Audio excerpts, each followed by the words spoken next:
Почитувани, СДС, ДУИ и Таравари повторно покажаа дека имаат двојни аршини.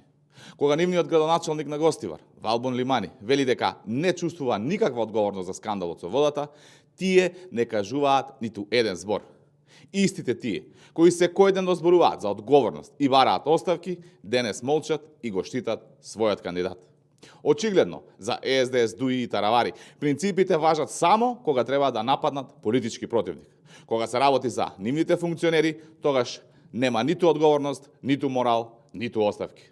Граѓаните заслужуваат одговори, а не двојни стандарди. Зошто СДС, ДУИ и Таравари не бараат реакција од општината за скандалот? Зошто општината по 3 дена, од кога сите дознаа за скандалот, се јави со пресконференција? Зошто општинските служби немаат со прст мрднато? Затоа што се неспособни и мораше владата предводена од ВМРО-ДПМН да ја земе работата во своји раце. На граѓаните им е јасно што може да се очекува кога СДС, ДУИ и Таравари се на власт.